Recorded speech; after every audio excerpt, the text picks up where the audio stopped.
દંડા નહીં પીપોડા સાથે ફરતા પોલીસ કર્મીઓ સુરતની પતંગ બજારમાં ચોરી છેડતી રોકવા પોલીસ એક્શન મોડમાં ડ્રોન અને દૂરબીનથી રખાઈ રહી છે બાજ નજર। સામાન્ય રીતે ચોર કે રોમિયોને પકડવા માટે પોલીસ હાથમાં દંડો લઈને ફરતી હોય છે, પરંતુ સુરતમાં આ વખતે પોલીસ હાથમાં દંડો નહીં પરંતુ પીપોડા લઈને ફરી રહી છે। ઉત્તરાયણના પર્વને લઈને સુરતના 100 વર્ષ જૂના ડબગરવાડમાં ચોરી અને છેડતીની ઘટના ન બને અને અસામાજિક તત્વો વેપારીઓ લોકોને હેરાન ન કરે તે માટે ખાખીમાં નહીં પરંતુ સાદા ડ્રેસમાં હાથમાં પીપોડી લઈને પોલીસ ફરી રહી છે।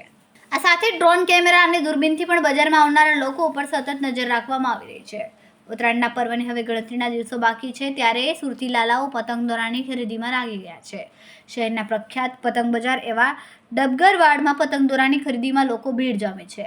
આગામી 11, 12 અને 13 તારીખે પતંગ દોરાની ખરીદી માટે ડબગરવાડમાં લોકોની ભીડ એટલી બધી હદે વધશે કે પગ મૂકવાની પણ જગ્યા નહીં રહે।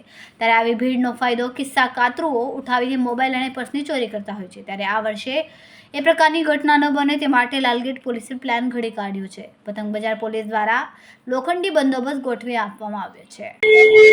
લાલગેટ પોલીસ સ્ટેશનના અહીંયા ડબગરવાડ વિસ્તારમાં મકર સંક્રાંતિના તહેવારની ગણતરીના દિવસો બાકી હોય અને અહીંયા ખૂબ જ ભીડ રહેતી હોય, જેથી મોબાઈલ અથવા પીક પોકેટિંગના બનાવો ના બને એ સારું ચુસ્ત બંદોબસ્ત ગોઠવવામાં આવેલ છે, જેમાં અમે બજારના બંને બાજુએ બેરિકેડિંગ કરી અને પોલીસ બંદોબસ્ત ગોઠવેલ છે।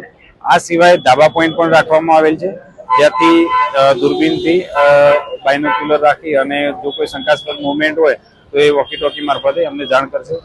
આ સિવાય ડિસ્ટાફના ખાનગી કપડામાં અલગ અલગ વેશમાં અંદર પેટ્રોલિંગ કરશે અને કોઈ પણ શંકાસ્પદ વ્યક્તિ જણાશે તો પૂછપરછ કરી અને આગળની કાર્યવાહી કરવામાં આવશે।